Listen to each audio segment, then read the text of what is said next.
Next on stage I will welcome Paul Siedler and Benjamin Hoyer. They're both colleagues from Netresearch, senior developers there. And they will tell us about automated testing with a Docker environment, so have fun.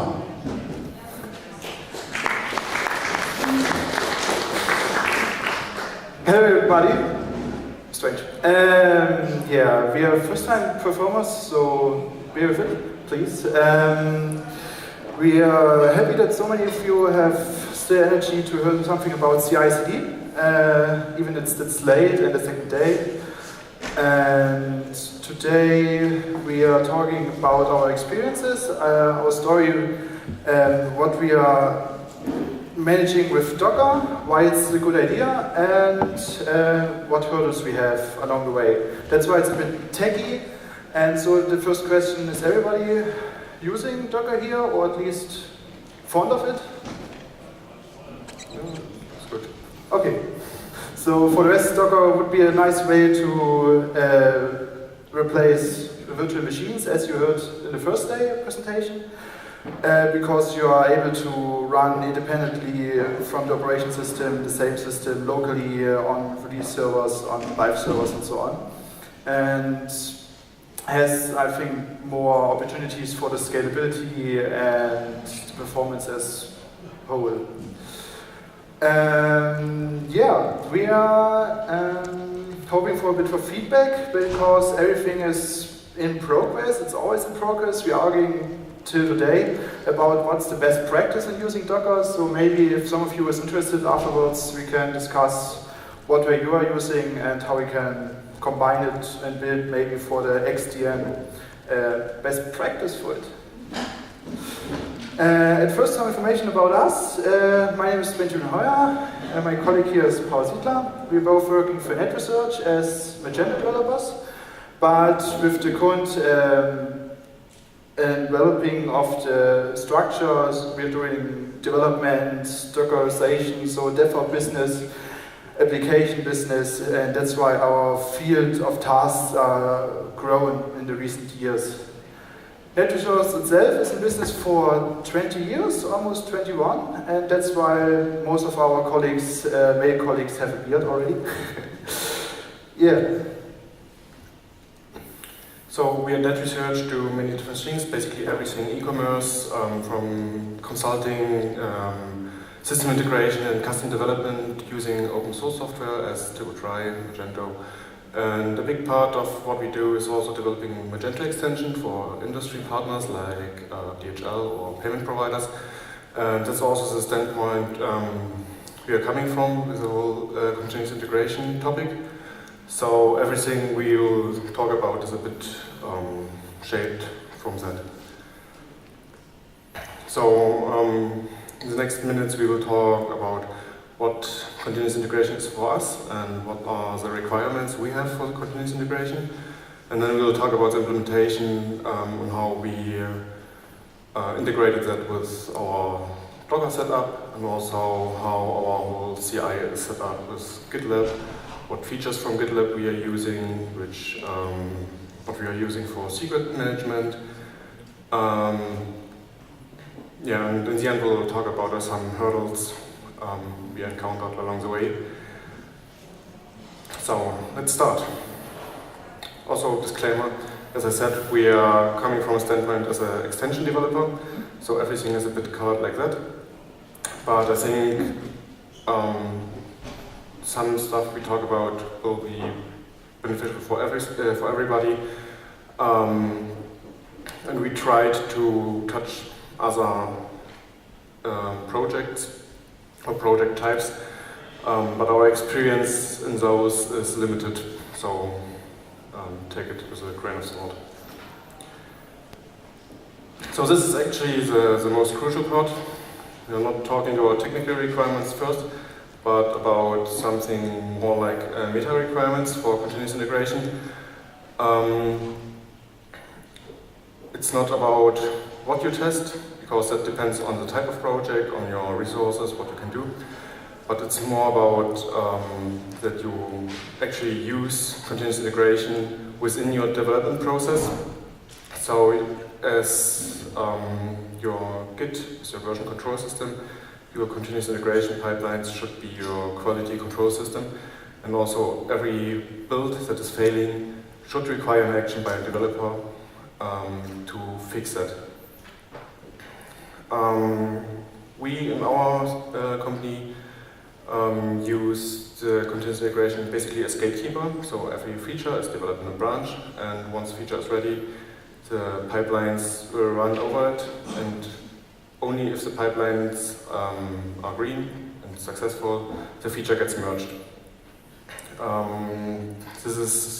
It might be annoying sometimes, but it's always better that you force yourself to use the quality tools you know than to skip their recommendations. Yeah. And also we use it for releases and deployment, which has the benefit that everything is configured within the project itself, and there's no arcane knowledge hidden somewhere in an RST file or in a Samba share on a server nobody knows about. But everything is within the project, and everybody can do a release without having to look or having to pick someone's brain for it. Yeah. On project requirements, those differ obviously.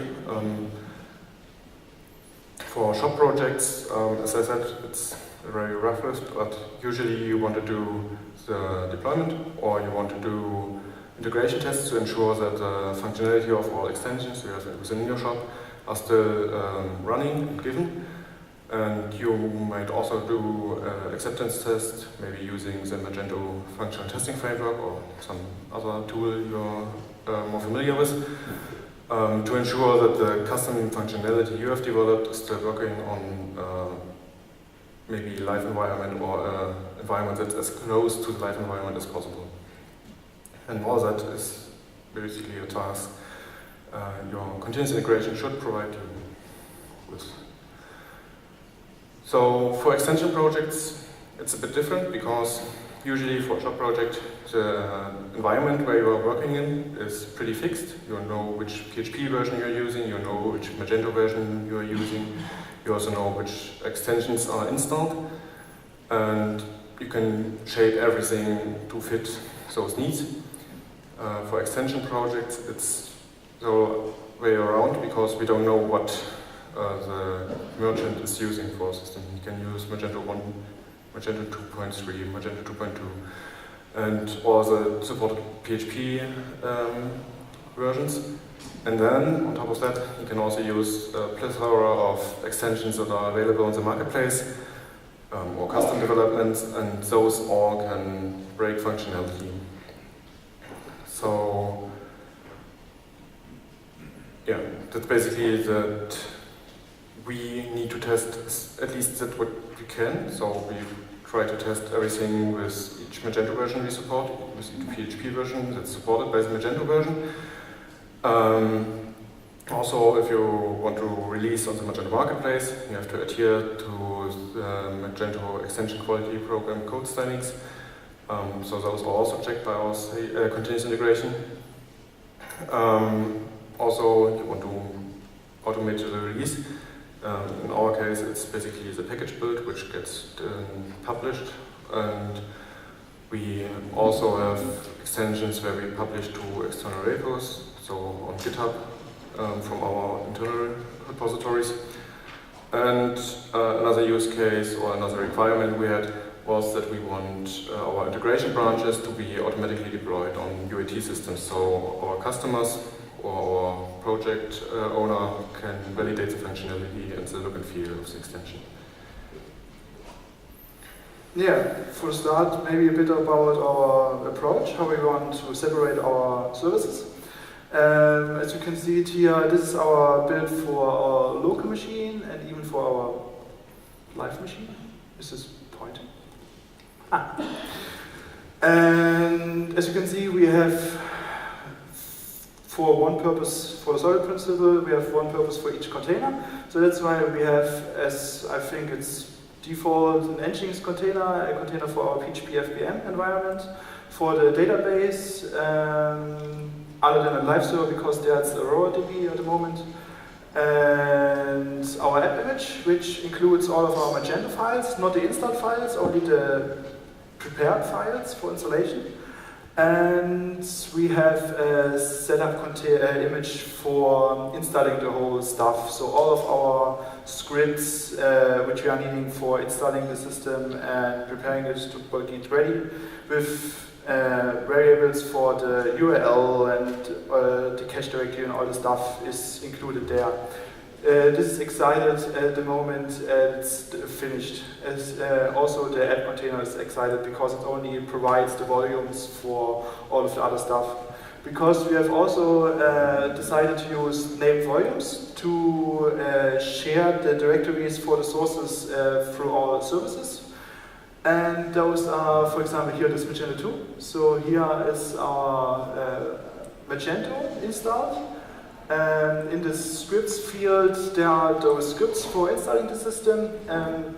It's excluded because maybe you have a fix or something only in your runtime scripts, and that's why you have no intention to restart the whole system. That's why we separate everything that we can just remove the volume and replace it through a newer one. This dynamic data is the stuff where yesterday the other guy talked about that he wants to separate it to another system. We also have another volume for that to say if you want to update your system, you can just delete your app files because they are static at the moment and just restart the system, run GitlabCI compiles that you can deploy, and after that your system is up to date. And you still have your own log files, images, files, and whatever you have, what may be dynamic. And the database is persisted, so it doesn't delete themselves if you restart the system. We have two networks, one backend network only for sharing the ports and addresses for the services, and the frontend might look useless there, but you see the purpose here on the next image, because this is more or less our system for our CI service. Because we are running MFTF system tests on it, we are adding here a Selenium server. And this is using the front-end server to have a possibility to, for example, debug purposes, see your tests somewhere. And that's why only this front-end network should be shared with the outside if you have the crawling CI system. We also have a test database because, as you might know, for the integration tests you need a database. And we have also a second PHP container to run the commands on it. So this includes all of our PHP unit files for our static file scripts and so on. So it runs together. Also, we have several modes to start a system. We can either start a plain Magento. We can add, for example, extensions here. So if you have on your host machine a directory where extensions with a composer.json is stored, then those extensions will be installed dynamically to your system. So you only need one image for different purposes, which is good for extension developing. And another thing could be that we also can add dependencies to it. Mostly if you want to use the new approach from Magento to separate all your systems, you won't have only one package for your extension, you will have multiple packages. And that's why you have the possibility to add composer.json for build purposes where all your dependencies and URLs for them are resolved. And it's already including those files, so it checks your dependencies, and if you have the right access, you can install as many modules as you need for your system. Yeah. So basically, this is an animation of one of our pipelines for the integration branch. What it does is basically doing the static tests first, because those gives the fastest results. It's also a good practice to always do those jobs first that give you the feedback fastest, and where the resource requirements from the job itself is rather low. So you can, while developing or committing and inputting, always already receive feedback while you're continuing development. What we see basically here, that's also those columns within GitLab are stages. Stages run sequential. Everything within that's within the same stage is run parallel. So as you can see here, all jobs are started at the same time and finish somewhere between. And in those jobs, we actually spin up a Docker setup that Benjamin described, and run integration tests and PHP unit tests.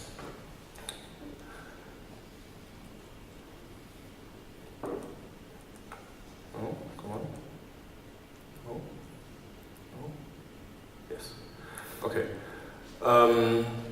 Since all configurations are within the project or within the repository in GitlabCI configuration file, and we, with our extensions, have like 20 different extension packages we have to maintain. And if you want to do changes to how the extension is tested, we would have to do the changes in each repository itself. To avoid that, we actually built a custom image which contains scripts and tools to allow us to just provide one-liners within the configuration and also update the test processes and coding standards we use or whatever else we think of in one central place and get the benefits in all pipelines at the same time.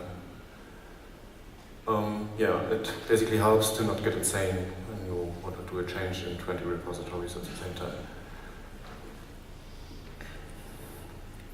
Yeah, we searched for a way how we can add credentials to our pipelines because we need them for resolving their dependencies and so on. And the first approach was directly adding them as environment variables for the pipeline. But this is okay, only admins can access them.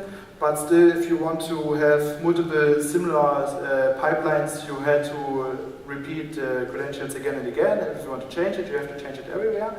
And we searched for a central way to store our credentials, encrypted and safe only for the used purposes. That's why we established Vault for our tool. It's made by Hashicorp and you can run it locally, so we have our own Vault server within our infrastructure, and there you have only key value pairs, and the structure behind this, you have only a path, and within this path you have one value. The value is usually a JSON, and you can have as many paths as you would like, and the backend looks like you have several directories and stuff. So it's very good and you find your way there. And also you have a CLI tool where you can access them, list them. And this enables us to give only the pipeline one credential because every customer has their own CI user, so only the customer one sees their credentials for their testing servers. And this enables us to auto-deploy systems, which we'll later see, and, for example, add us the possibility to have a Magento enterprise system run because you need a Magento username and password there. This is also stored everything in Vault. So it's encrypted, it's safe, and the pipeline know only what they need to know. Yeah, just need the button here. Another thing is we decided somewhere in the past that we want to use GitLab as our repository owner, and we started to check what tools GitLab provides us that we can use. And it also has many features for our CI deployment, for our Docker deployment, because it has a built-in Docker registry, so we can use for our own projects the same project as our Docker registry. And for the pipeline, we have no access problems because if you want a pipeline within one project, you have already access to it. Just have to find the correct directories.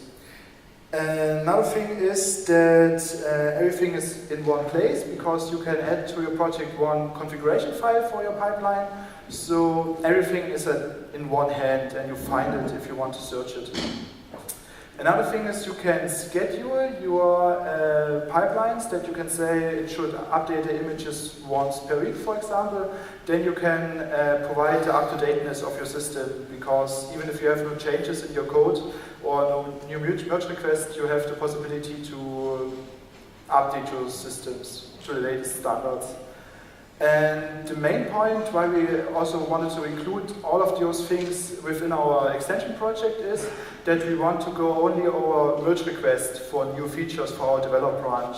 So you have the possibility to set a merge request through a protected branch and then run pipeline tests through it, and only if all the pipelines are green, the QA colleague has to start his work.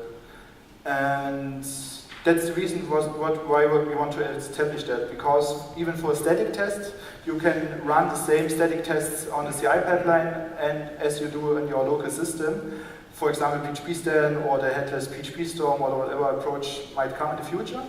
And with that, you can code correctly right off the start, because you have the same definitions in your CI as you have locally.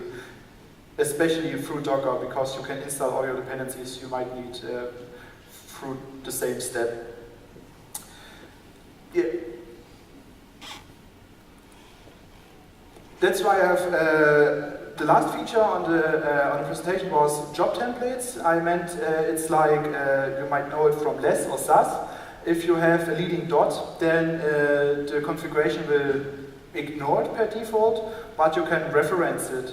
The main advantage here is that you can use one configuration with, as you can see, only 2 files here for different scenarios. So as you can see it here, we install our Magento freshly and run PHP unit on it. So we have our integration tests covered for this example.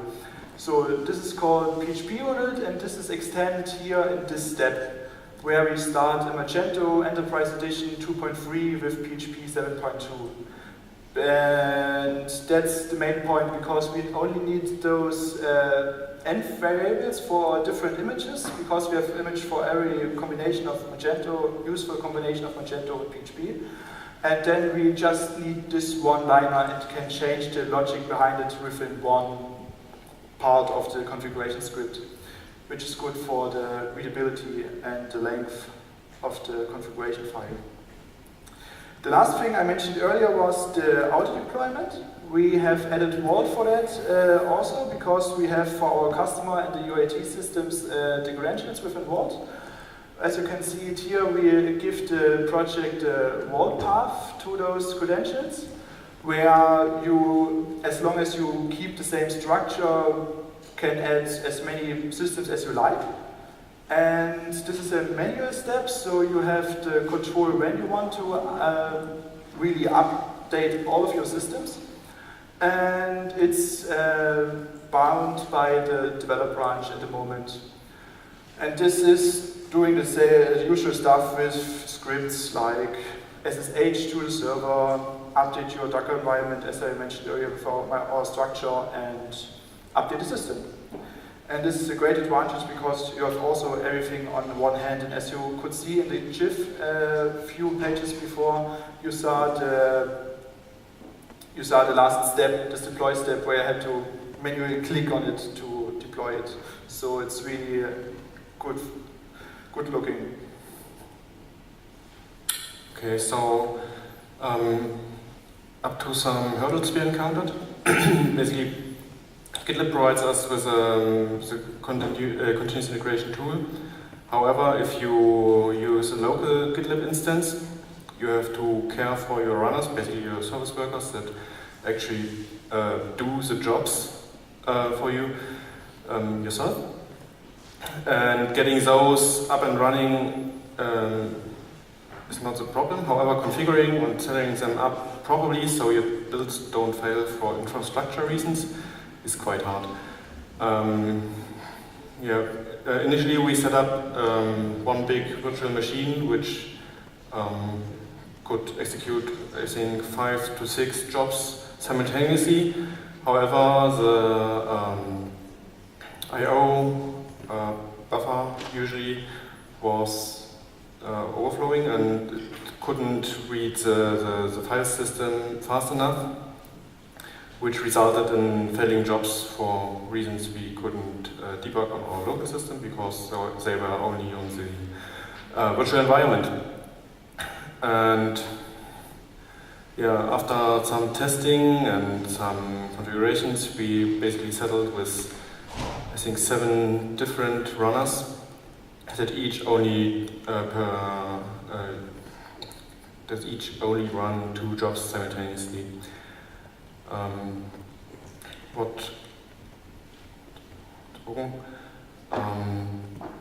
Yeah, actually, GitLab also offers the ability to auto-scale your runners with Kubernetes, so you can run your jobs in the cloud and don't care about them. However, the GitLab runner tool for that is a bit buggy, so it always thinks that the jobs time out while the job still runs on the cloud environment and finishes perfectly, but GitLab itself loses the connection after some time and marks the job as failed.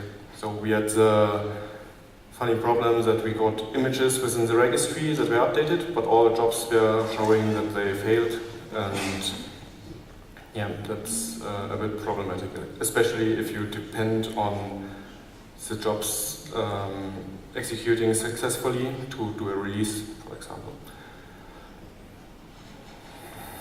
Yeah, as a last step, I can only tease you the points written there because of the time mostly, because I could fill a whole presentation about that only, I think.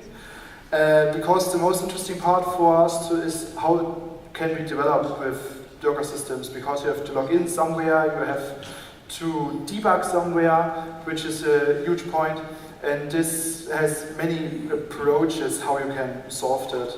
For example, sharing the volumes is difficult because you could use technologies like SSHFS, but this is like a bit unstable. Every time you restart your computer, you have to restart the connection as well. You can mount your stuff outside of the container and inside again, but this is not that usability friendly, and your images aren't independently anymore. What we are currently using is named volumes, as I said. You have mount options there, the usual mount options you have on a Linux kernel. So as long as you have Linux beneath your system, then you can use it, and there you have the option where Magento stores the files for your project. Then you choose the directory which is within your PHP storm, and then you can change your code and work with your code as you would work locally on a normal system. Another thing which might be interesting is should we use volumes at all? Because, for example, Magento uses for their MFTF tests one container with everything in it, because it has simply the best performance, as they told me. Another thing is, how should I add commands? How should I debug commands? For that we have something called DevBox, where we add the sources to and connect to it through SSH and run comments there as the correct user with enabled Xdebug. Also, our PHP FPM in our local environment can get the Xdebug configurations, and with that, if you're providing your local network IP address, you can debug as you would work on a local machine. So most of the things are solved. Mac is a bit of a problem child, so I'm still working on how can I get Mac to the same performance as we have on Ubuntu. I've heard from other agencies that they're using solely Mac, they abandoned Docker for that because it's simply not fast enough. So yeah, many things to talk about because it should be independent, but it depends still a bit of the operation system and their logic through it. Another interesting thing would be how you update your system, because we have many approaches, down and up, for example, but this has the longest downtime of your store, or for example, rsync your changes from the latest image back to your old volumes to avoid runtime downtimes if possible. And many more stories, but as I said, we're working with Docker for 2 years now and still ongoing what we want to use if we want to change to Kubernetes, but this has their own problems and faults. So I know that was all a mouthful and we covered many different topics at once, but are there any questions?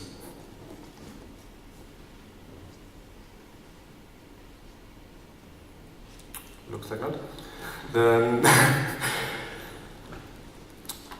yeah, that's it. Thank you very much. A few last words also. If you are using or if you want to use quality extensions or get advice on how to develop quality extensions or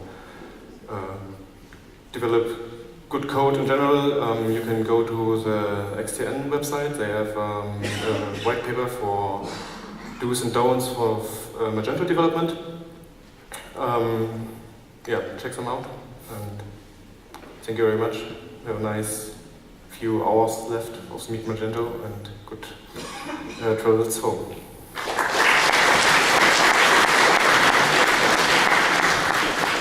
Thank you, Paul and Benjamin.